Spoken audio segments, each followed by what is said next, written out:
Hello friends, एक बार फिर से हमारे यूट्यूब चैनल विजय रथ में आप सबका स्वागत है।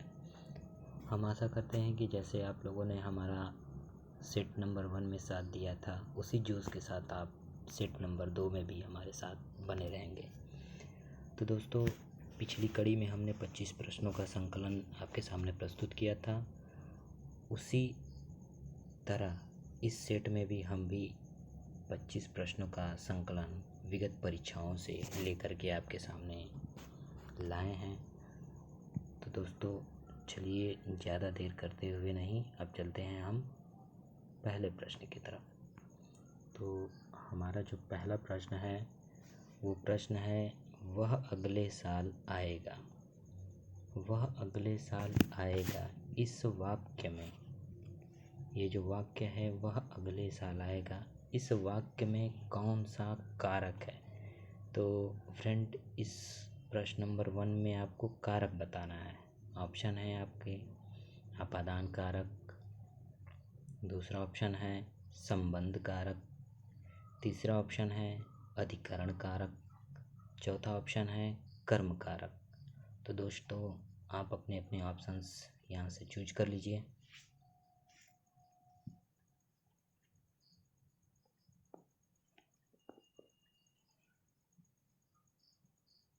तो फ्रेंड, प्रश्न नंबर 1 का जो सही उत्तर होगा वो वह अगले साल आएगा। इस वाक्य में कारक, इस वाक्य में जो सही कारक होगा वो होगा आपका ऑप्शन नंबर सी, अधिकरण कारक। ऑप्शन नंबर सी इसका सही उत्तर होगा। तो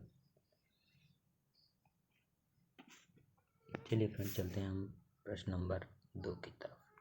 प्रश्न नंबर 2 में पूछा है कि उदय शब्द का विलोम बताइए। ये जो उदय शब्द है इसका विलोम बताना है। विलोम मतलब इसका उल्टा बताना है। उदय का उल्टा क्या होगा? तो दोस्तों, इस प्रश्न का हमें लग रहा है कि अधिकतर लोग सही जवाब देंगे।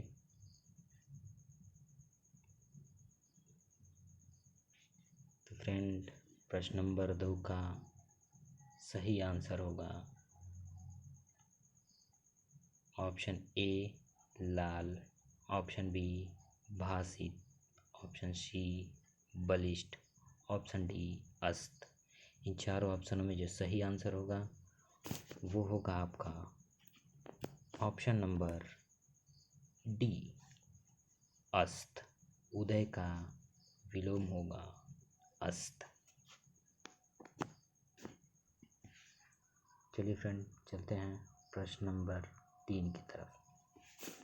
जो हमारा प्रश्न नंबर 3 है, इस प्रश्न में पूछा गया है, निम्नलिखित में से किस वाक्य में भविष्य काल है? मतलब कि इसमें फ्यूचर टेंस के बारे में बताना है। कौन सा इसमें फ्यूचर टेंस में है? तो पहला ऑप्शन है मैं आपकी प्रतीक्षा करूँगा, दूसरा है मैंने एक पेड़ काट लिया, तीसरा है मैं पुस्तक पढ़ने वाला था, चौथा है मैं आपका आभारी हूँ। तो फ्रेंड, इन सभी ऑप्शंस में से कौन सा ऑप्शन सही है? अब जल्दी जल्दी अपने उत्तर टिक कर लीजिए। तो फ्रेंड, प्रश्न नंबर 3 का जो सही उत्तर होगा वो होगा ऑप्शन नंबर ए, मैं आपकी प्रतीक्षा करूँगा।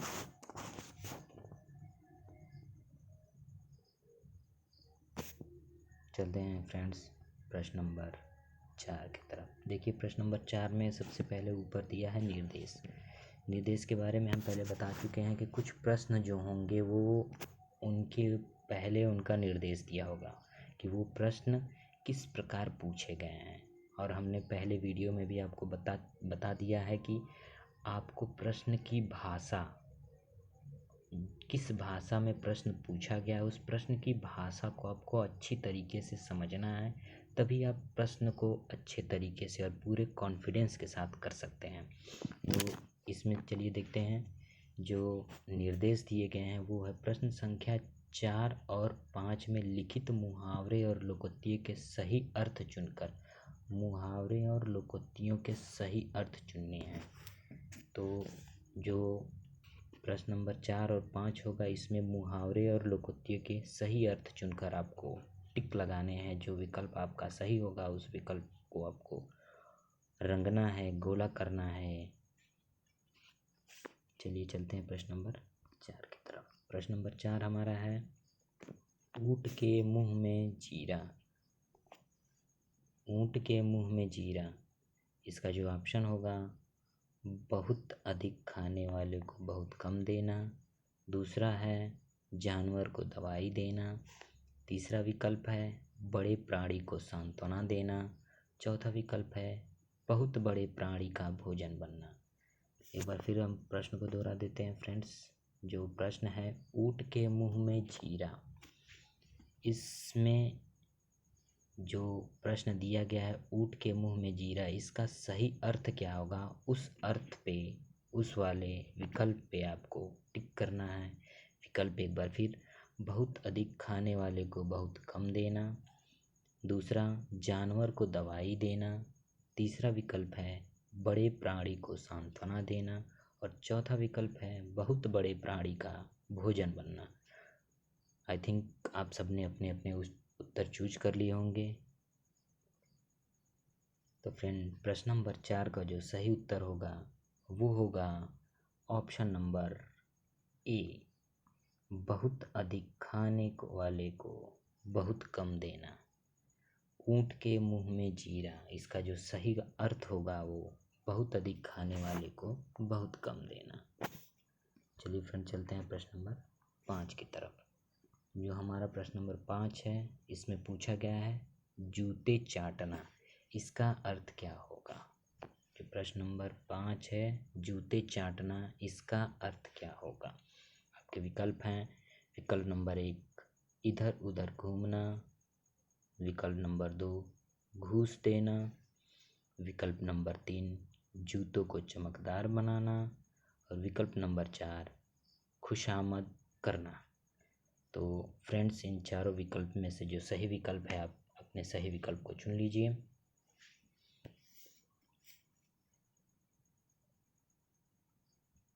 फ्रेंड, प्रश्न नंबर 5 का जो सही आंसर होगा वो होगा ऑप्शन नंबर डी, खुशामद करना। चलिए फ्रेंड, चलते हैं अब प्रश्न नंबर 6 की तरफ। देखिए, प्रश्न नंबर 6 और प्रश्न नंबर 7 के लिए भी कुछ निर्देश दिए गए हैं। हम इन निर्देशों को ध्यान से पढ़ लेते हैं। क्या निर्देश दिए गए हैं। निर्देश है प्रश्न संख्या 6 और 7 में आए रिक्त स्थानों की पूर्ति करें। मतलब जो इसमें खाली जगह होगी वहाँ कौन सा शब्द हम भरेंगे कि वो पूरा वाक्य हमें स्पष्ट रूप से अर्थ के साथ समझ में आ जाए। तो प्रश्न नंबर 6 हमारा क्या है उसको देखते हैं। प्रश्न नंबर 6 हमारा है माता जी को, फिर उसके बाद देखिए खाली जगह है, रिक्त स्थान है, वहाँ कौन सा शब्द हम इस जगह पे कौन सा शब्द हम फिल करें या भरें कि यह जो वाक्य है ये पूरा वाक्य पूर्ण हो जाए। आपके विकल्प हैं आशीर्वाद। दूसरा विकल्प है शुभाकांक्षा। तीसरा विकल्प है प्रणाम। चौथा विकल्प है स्नेह। तो जो प्रश्न नंबर 6 है माता जी को, इसमें कौन सा विकल्प सही होगा उस विकल्प का आप चयन कर लीजिए।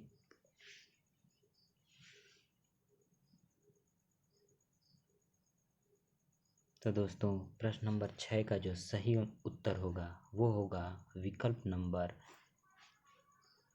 6, विकल्प नंबर सी।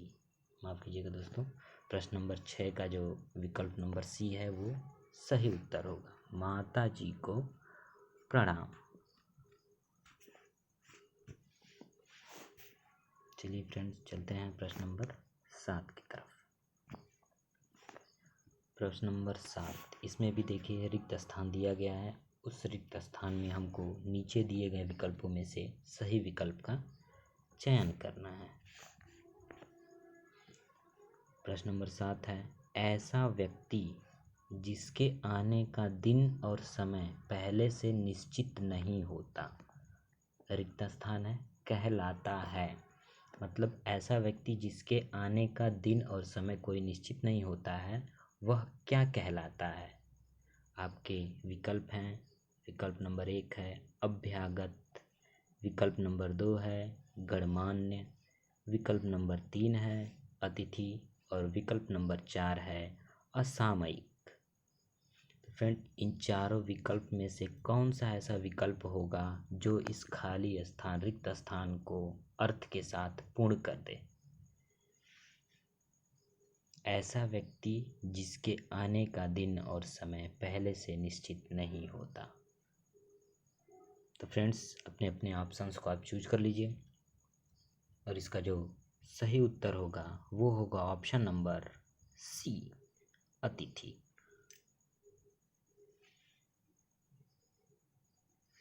आप लोगों ने एक अतिथि मूवी भी देखी होगी, काफ़ी अच्छी मूवी थी। तो ऐसा व्यक्ति जिसके आने का दिन और समय पहले से निश्चित नहीं होता। आप विकल्प में भी देखिए अतिथि, अतिथि मतलब बिना तिथि का वह आ जाए, वो होता है अतिथि। प्रश्न नंबर 8 की तरफ चलते हैं। हमारा प्रश्न नंबर 8 है स्वच्छ शब्द का पर्यायवाची शब्द बताइए। जो ये स्वच्छ शब्द है इसका पर्यायवाची क्या होगा? पंकिल, नीरज, नीरद, निर्मल। स्वच्छ शब्द का पर्यायवाची मतलब कि कौन सा इसमें से ऐसा शब्द होगा जो स्वच्छ शब्द का दूसरा अर्थ है। आपके ऑप्शंस हैं पंकिल, नीरज, नीरद और निर्मल। तो दोस्तों, इनमें से आप अपने आप से ऑप्शंस चूज कर लीजिए और इसका जो सही आंसर होगा वो होगा ऑप्शन नंबर डी, निर्मल। स्वच्छ का पर्यायवाची होगा निर्मल। दोस्तों, एक बार फिर हम आपको बताना चाहेंगे, हमारा ये जो प्रश्नों का संकलन है, ये प्रश्नों का संकलन उत्तर प्रदेश की विगत परीक्षाओं में पूछे गए हिंदी के प्रश्नों से ही इन प्रश्नों का संकलन हमने किया है। ये प्रश्न उन्हीं परीक्षाओं से लिए गए हैं जो प्रश्न उत्तर प्रदेश की परीक्षाओं में पूछे गए हैं। तो चलते हैं फिर से। अब देखिए, फिर से एक निर्देश हमारे सामने दिख रहा है और ये निर्देश जो है ये है निर्देश प्रश्न संख्या 9 और 10 के लिए। तो निर्देश पढ़ लेते हैं। प्रश्न संख्या 9 और 10 के वाक्यों में से कुछ त्रुटियां हैं। मतलब कि प्रश्न संख्या 9 और 10 में वाक्यों में कुछ त्रुटियां हैं और त्रुटि वाले वाक्य के जिस भाग में त्रुटि हो उसके अनुरूप अक्षर ABC वाले गोले को काला करें। यदि वाक्य में कोई त्रुटि न हो तो D वाले वाक्य को गोले को पूरा काला करें।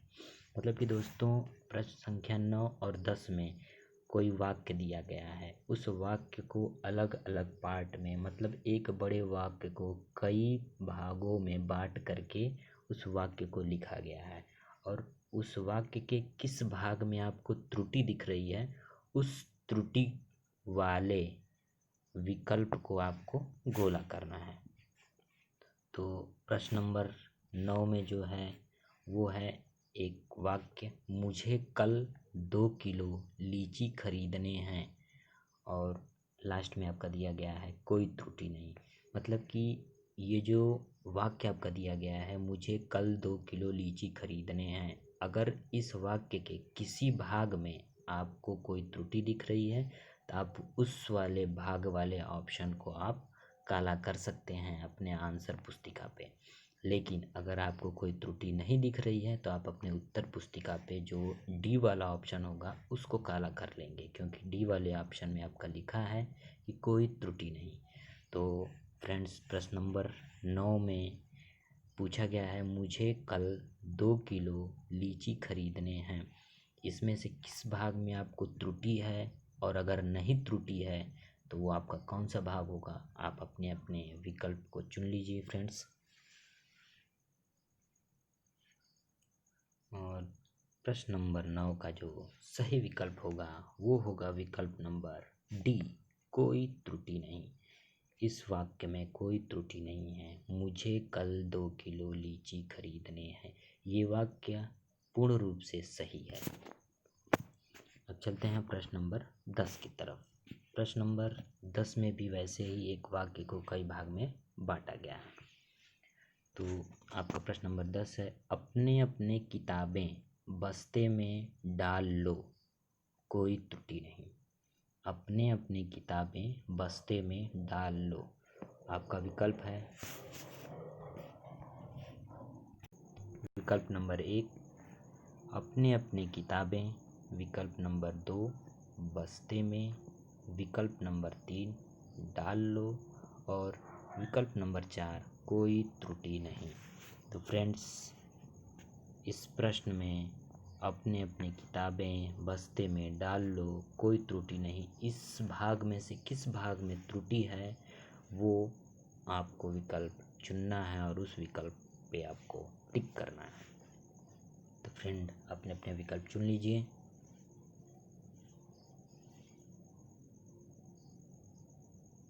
और इस प्रश्न का जो सही आंसर होगा वो होगा ऑप्शन नंबर, विकल्प नंबर ए, अपने अपने किताबें। यहाँ पे आपका होना चाहिए था अपनी अपनी किताबें। यहाँ पे आपका होना चाहिए था अपनी अपनी किताबें। अपनी अपनी किताबें बस्ते में डाल लो। अगर अपनी अपनी किताबें होता इस वाक्य में तो ये वाक्य पूर्ण रूप से सही होता, किंतु यहाँ पे जो आपका विकल्प नंबर ए है उसमें आप देख रहे हैं कि अपने अपने किताबें दिया गया और इसी शब्द की वजह से ये वाक्य गलत हो जाता है। चलते हैं हम प्रश्न नंबर 11 की तरफ। प्रश्न नंबर 11 और 12 के लिए भी कुछ निर्देश दिए गए हैं और इन निर्देशों को हम पढ़ लेते हैं। प्रश्न संख्या 11 और 12 में अनेकार्थी शब्द दिए गए हैं। एक अर्थ शब्द के साथ ही लिखा है, दूसरा अर्थ बताइए। मतलब कि दोस्तों, प्रश्न संख्या 11 और 12 में एक शब्द के कई अर्थ वाले शब्द दिए गए हैं, जिसमें से एक शब्द दिया गया है उसका एक अर्थ लिखा है और दूसरा अर्थ आपका विकल्प के रूप में उसी प्रश्न में दिया गया है। तो उस शब्द का जो दूसरा अर्थ होगा वो आपको विकल्प में से चुन करके टिक करना है। आपका जो प्रश्न नंबर 11 है वो है प्रमत्त। जो इसका दूसरा अर्थ वाला शब्द है वह है स्वेच्छाचारी। प्रमत्त दूसरा अर्थ है इसका स्वेच्छाचारी। और इसका जो दूसरा अर्थ का और शब्द होगा, मतलब कि जो इन विकल्पों में से कौन सा ऐसा शब्द है जिसका अर्थ प्रमत्त से मिलता है, उस विकल्प पे आपको टिक करना है। तो आपके ऑप्शन हैं उन्मत्त, दूसरा है प्रपीड़ित, तीसरा है परितप्त और चौथा है उत्कृष्ट। दोस्तों, इन चारों विकल्पों में से कौन सा विकल्प सही होगा उस विकल्प का चयन आपको करना है। और प्रश्न नंबर 11 का जो सही विकल्प होगा वो होगा विकल्प नंबर ए, उन्मत्त। विकल्प नंबर ए 11 का सही होगा उन्मत्त। चलते हैं दोस्तों प्रश्न नंबर 12 की तरफ। प्रश्न नंबर 12 में भी हमें एक शब्द दिया गया है जिसका दूसरा अर्थ दिया गया है और उसका तीसरा अर्थ, मतलब कि दूसरा अर्थ जो एक विकल्प में दिया गया उसको ढूंढना है। हमारा प्रश्न है कनक। कनक का जो अर्थ है धतूरा। अब इसका कनक का क्या एक और अर्थ होगा इस विकल्प से हमें ढूंढना है। हमारे विकल्प हैं प्रसाद, दूसरा विकल्प है कसौटी, तीसरा विकल्प है आभूषण और चौथा विकल्प है सोना। तो फ्रेंड्स, इन विकल्पों में से जो सही विकल्प है आपको वो चुनना है। प्रसाद, कसौटी, आभूषण, सोना। कनक का दूसरा अर्थ क्या होगा? तो अब दोस्तों, प्रश्न संख्या 12 का जो सही उत्तर होगा वो होगा विकल्प नंबर डी, सोना। कनक का दूसरा अर्थ होता है सोना। ये जो सोना है ये कनक का पर्यायवाची है। जो दूसरा अर्थ है इसका मतलब होता है कि उस शब्द का पर्यायवाची। तो कनक का पर्यायवाची सोना भी होता है, धतूरा भी होता है।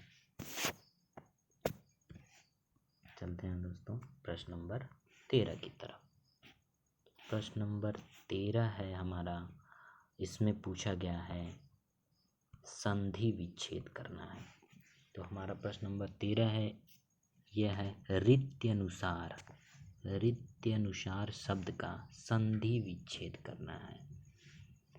और आपके विकल्प हैं, पहला विकल्प है रीति अनुसार, मतलब कि रीति के अनुसार। दूसरा विकल्प है रीत्य अनुसार। तीसरा विकल्प है ऋतु अनुसार। और चौथा विकल्प है ऋत अनुसार। तो जो ये प्रश्न है रीत्य अनुसार शब्द, इस शब्द का संधि विच्छेद क्या होगा? इन चारों विकल्पों में से आपको वो विकल्प चुनना है। एक बार फिर आपके सामने विकल्प हम दोहरा देते हैं। पहला विकल्प है रीति अनुसार, दूसरा विकल्प है रीत्य अनुसार, तीसरा विकल्प है ऋतु अनुसार, चौथा विकल्प है ऋत अनुसार। फ्रेंड, प्रश्न नंबर 13 का जो सही उत्तर होगा वो होगा ऑप्शन नंबर ए, रीति अनुसार। ऑप्शन नंबर ए हमारा 13 का सही उत्तर होगा। चलिए दोस्तों चलते हैं अब प्रश्न नंबर 14 की तरफ। इसमें भी देखिए प्रश्न नंबर 14 और 15 के लिए कुछ निर्देश दिए गए हैं। तो हमारा निर्देश है, प्रश्न संख्या 14 और 15 में से लिखित वाक्यों में से सही वाक्य का चुनाव कीजिए। मतलब कि दोस्तों प्रश्न संख्या 14 और 15 में 4 विकल्प दिए गए हैं। चारों विकल्प में एक वाक्य दिया गया है और एक वाक्य को अलग अलग तरीके से लिखा गया है। और उन चारों विकल्प में किस विकल्प में वह वाक्य सही रूप में लिखा है, उस विकल्प का चयन आपको करना है। तो हम पढ़ देते हैं। प्रश्न नंबर 14 का जो विकल्प है वह है विकल्प नंबर 1, वह एक महिला विद्वान थी। विकल्प नंबर 2, वह एक विदुषी महिला थी। विकल्प नंबर 3, एक विदुषी महिला थी वह। विकल्प नंबर 4, वह एक विद्वान महिला थी। तो फ्रेंड्स, इस चारों विकल्प में से कौन सा विकल्प सही अर्थ में अपने वाक्य को पूर्ण करता है, वह विकल्प का चयन करना है। तो प्रश्न संख्या 14 का जो सही उत्तर होगा वो होगा विकल्प नंबर बी, वह एक विदुषी महिला थी। यह विकल्प जो है प्रश्न संख्या 14 का सही उत्तर होगा। चलिए फ्रेंड, अब चलते हैं प्रश्न संख्या 15 की तरफ। प्रश्न संख्या 15 में भी एक वाक्य दिया गया है और इस वाक्य को कई तरीके से विकल्पों में बांटा गया है। तो जो विकल्प सही होगा उस सही विकल्प का चुनाव हमें करना है। आपके जो वाक्य हैं वह है, वह प्रमाण सहित अपनी बात बताएगा। दूसरा विकल्प है, वह सप्रमाण के साथ अपनी बात बताएगा। तीसरा विकल्प है, वह प्रमाण के सहित अपनी बात बताएगा। और चौथा विकल्प है, वह सप्रमाण सहित अपनी बात बताएगा। तो फ्रेंड्स, इन चारों विकल्प में से कौन सा विकल्प एक सही वाक्य को पूर्ण करता है, जिससे कि एक वाक्य का सार्थक अर्थ हमें प्राप्त हो? तो विकल्प, चारों विकल्प में से प्रश्न संख्या 15 का कौन सा विकल्प सही होगा जो एक सार्थक वाक्य पूर्ण करता है? तो इसका जो सही उत्तर होगा वो होगा विकल्प नंबर ए, वह प्रमाण सहित अपनी बात बताएगा। फ्रेंड, चलते हैं प्रश्न संख्या 16 की तरफ। फ्रेंड्स, अगर आपको हमारा ये वीडियो पसंद आ रहा है तो आप इसे लाइक, शेयर और कमेंट जरूर करें। और नई अपडेट से जुड़ने के लिए हमारे इस यूट्यूब चैनल विजय रथ को सब्सक्राइब कर लें और घंटी दबा लें, ताकि हम कोई भी अपडेट, नई अपडेट अगर हम अपने चैनल पे डालते हैं तो आपको पता चल जाए। दोस्तों प्रश्न संख्या 16 और 17 के लिए जो निर्देश है वो आपके सामने है। प्रश्न संख्या 16 और 17 में लिखित वाक्य के लिए एक शब्द चुनिए। मतलब कि प्रश्न संख्या 16 और 17 में वाक्यांश के लिए एक शब्द चुनना है। वह शब्द का एक चुनाव करना है जिससे कि एक वाक्य पूर्ण हो जाए। तो आपका वाक्य है किसी की सहायता करने वाला। प्रश्न संख्या 16 में किसी की सहायता करने वाला, इस वाक्य का कौन सा एक शब्द का वाक्य होगा, एक शब्द होगा जिससे यह वाक्य पूर्ण हो जाए। किसी की सहायता करने वाला। आपके विकल्प हैं सहायक, दूसरा है सहृदय, तीसरा है सहचर और चौथा है सहकार। प्रश्न संख्या 16 है किसी की सहायता करने वाला। इसमें से कौन सा विकल्प आपका सही होगा जो इस वाक्यांश के लिए एक शब्द का उत्तर बने। तो प्रश्न संख्या 16 का जो सही उत्तर है वो है विकल्प नंबर ए, सहायक। किसी की सहायता करने वाला उसे हम कहते हैं सहायक। अब चलते हैं प्रश्न संख्या 17 की तरफ। आपका जो प्रश्न संख्या 17 है इसमें पूछा गया है भला चाहने वाला। भला चाहने वाला को एक शब्द में हम क्या कहते हैं। तो इसके विकल्प हैं निस्वार्थ, दूसरा है पुण्यात्मा, तीसरा है हितैषी और चौथा है सहायक। तो भला चाहने वाला को एक शब्द में हम क्या कहते हैं, उस विकल्प का चुनाव करना है। निस्वार्थ, पुण्यात्मा, हितैषी या सहायक। फ्रेंड्स, अपने विकल्प का चुनाव इन चारों विकल्प में से कर लीजिए और आपका जो सही विकल्प होगा वो होगा विकल्प नंबर सी, हितैषी। भला चाहने वाला को कहते हैं हम हितैषी।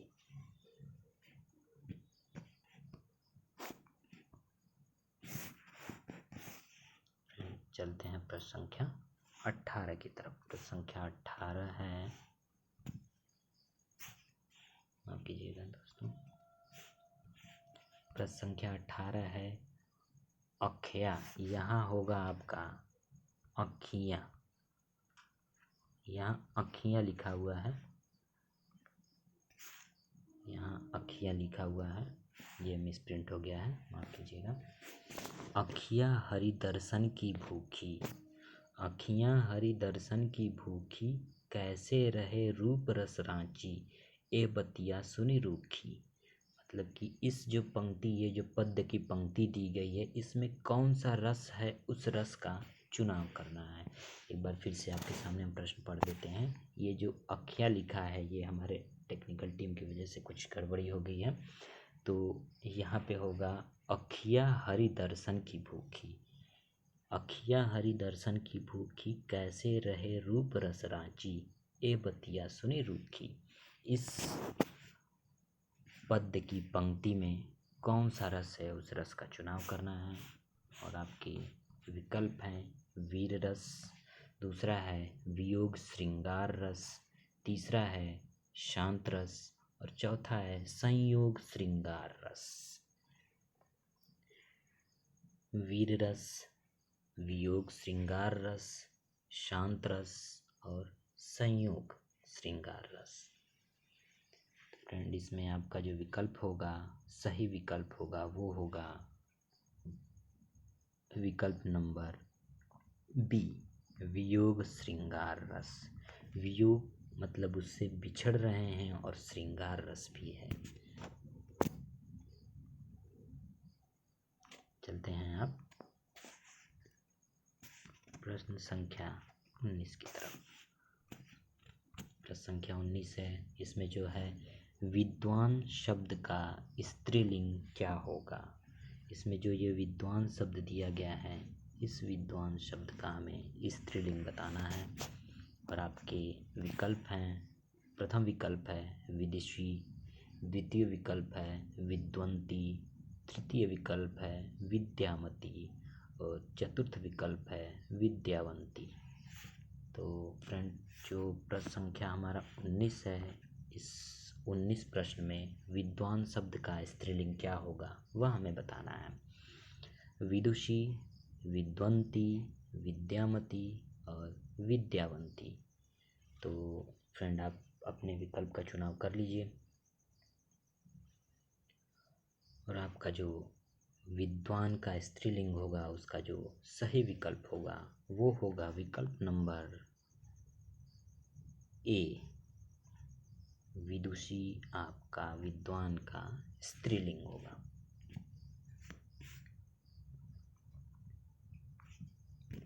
चलिए दोस्तों चलते हैं हम प्रश्न संख्या 20 की तरफ। तो हमारा प्रश्न संख्या 20 ने पूछा है, निम्नलिखित शब्द में से तद्भव शब्द का चयन कीजिए। फ्रेंड, तद्भव और तत्सम के बारे में हम अपने प्रथम सेट में आपको बता चुके हैं। तद्भव किसे कहते हैं और तत्सम किसे कहते हैं। तद्भव वह शब्द होता है जो संस्कृत और हिंदी में लिखते हैं तो अलग अलग, किंतु जो उसका भाव होता है, जो उसका अर्थ होता है वह एक समान होता है, उसे हम तद्भव कहते हैं। और जो तत्सम शब्द होता है वह हिंदी और संस्कृत दोनों में एक जैसे लिखते हैं और दोनों का अर्थ भी एक समान ही होता है, वो होता है हमारा तत्सम। तो प्रश्न संख्या 20 में पूछा है तद्भव शब्द का चयन कीजिए। तो आपके विकल्प हैं प्यास, प्रांगण, उद्वेग, आश्रम। इन चारों विकल्प में से कौन सा विकल्प तद्भव शब्द है उसका चयन करना है। फ्रेंड, प्रश्न संख्या 20 का जो सही विकल्प होगा, जो तद्भव शब्द होगा वह है विकल्प नंबर ए, प्यास। प्यास हमारा जो है वह तद्भव शब्द है। अब चलते हैं हम प्रश्न संख्या अपने 21 की तरफ। प्रश्न संख्या 21 में पूछा है काली घटा का घमंड घटा। ये एक वाक्य दिया गया है, काली घटा का घमंड घटा। उपयुक्त पंक्ति में कौन सा अलंकार है। ये जो पंक्ति है ये पद्य की पंक्ति है, काली घटा का घमंड घटा। इस पद्य की पंक्ति में कौन सा अलंकार है, उस अलंकार का चुनाव आपको करना है। और आपके विकल्प हैं यमक अलंकार, उपमा अलंकार, उत्प्रेक्षा अलंकार और रूपक अलंकार। फ्रेंड, इसमें से कौन सा विकल्प आपका इस पंक्ति के लिए सही है, उस विकल्प का चुनाव कर लीजिए।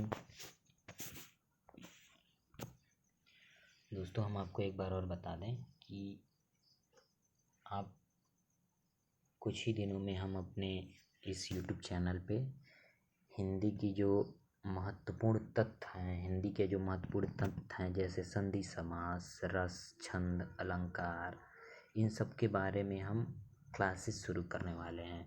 तो आप उन क्लासेस को अगर देखना चाहते हैं, पढ़ना चाहते हैं तो आप हमारे इस चैनल को सब्सक्राइब कर लीजिए, जिससे आपको जब भी हम उस क्लासेस को स्टार्ट करेंगे आपके यहाँ नोटिफिकेशन मिल जाएगी और आप हमसे जुड़ जाएंगे। तो फ्रेंड, प्रश्न संख्या 21 का जो सही उत्तर होगा वह होगा विकल्प नंबर ए, यमक अलंकार।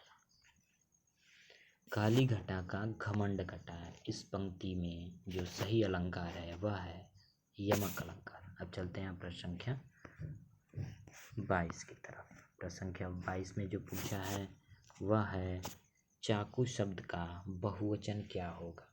जो इसमें चाकू शब्द आपका दिया गया है, इस चाकू शब्द का बहुवचन आपको बताना है। इन निम्नलिखित दिए गए विकल्पों में से आपके विकल्प हैं चाकुएं, चाकुओं, चाकुओं और चाकू। विकल्प नंबर 1 है चाकुएं, विकल्प नंबर 2 है चाकुओं, विकल्प नंबर 3 है चाकुओं और विकल्प नंबर 4 है चाकू। इन चारों विकल्पों में से चाकू शब्द का बहुवचन क्या होगा उसको चुनाव करना है। फ्रेंड, आपका जो सही विकल्प होगा वह होगा विकल्प नंबर डी, चाकू। चाकू शब्द का बहुवचन चाकू ही होता है। चलते हैं प्रश्न संख्या 23 की तरफ। प्रश्न संख्या 23 में समास पूछा है और इसमें एक शब्द दिया गया है त्रिवेणी। त्रिवेणी शब्द का समास क्या है। इसमें जो शब्द है त्रिवेणी, इसका समास क्या है, उसके समास को बताना है। और आपके सामने विकल्प हैं कर्मधारय समास, दूसरा है बहुब्रीहि समास, तीसरा है द्विगु समास और चौथा है द्वंद्व समास। तो इन चारों विकल्प में से त्रिवेणी शब्द का कौन सा समास होगा, उसका आपको सही विकल्प का चुनाव करना है। तो प्रश्न संख्या 23 का जो सही विकल्प होगा वह होगा विकल्प संख्या सी, द्विगु समास। त्रिवेणी का मतलब तीन नदियाँ जहाँ पर मिलती हैं वो होता है त्रिवेणी। तो इसमें देखिए तीन जो अंक आता है, किसी भी समास में अगर पूछे तो अगर उस शब्द में अंक आपको दिखे, वह अंक जो होता है उस अंक से हम यह ज्ञात कर सकते हैं कि यह द्विगु समास होगा।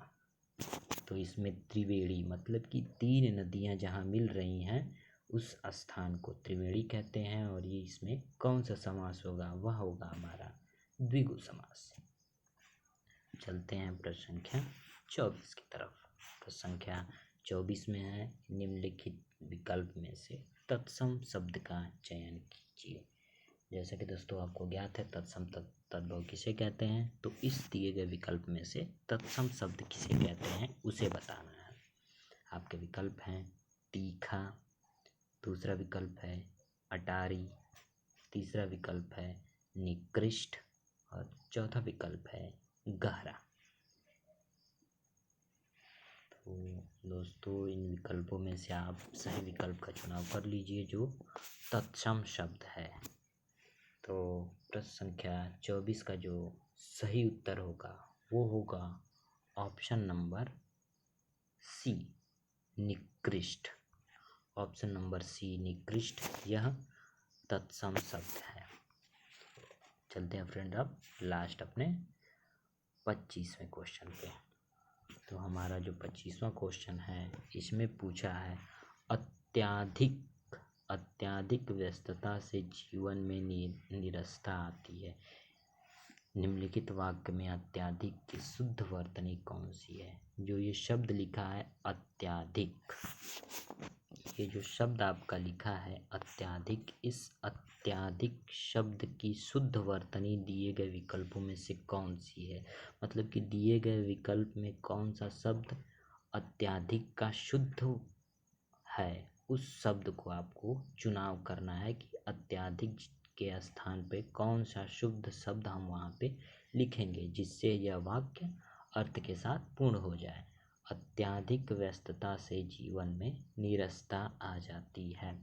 तो आपके विकल्प हैं, पहला विकल्प है अत्यधिक, दूसरा विकल्प है अत्याधिक, तीसरा विकल्प है अत्यधिक, चौथा विकल्प है अत्याधिक। तो फ्रेंड्स इन चार विकल्प में से जो सही विकल्प है उसका चुनाव कर लीजिए और वह ऐसा विकल्प होगा जिस विकल्प को हम अत्याधिक के स्थान पे रख दें तो ये वाक्य हमारा पूर्ण हो जाए। तो फ्रेंड्स आपका 25वें प्रश्न का जो सही विकल्प होगा वह होगा विकल्प नंबर ए, अत्यधिक। हमारा 25वें प्रश्न का विकल्प नंबर ए है, वह सही है। तो धन्यवाद दोस्तों हमारे साथ बने रहने के लिए। ये वीडियो पसंद आया हो तो लाइक, शेयर और कमेंट ज़रूर करें तथा हमारे साथ बने रहने के लिए विजय रथ को सब्सक्राइब करें। आप सबका दिन शुभ हो। धन्यवाद।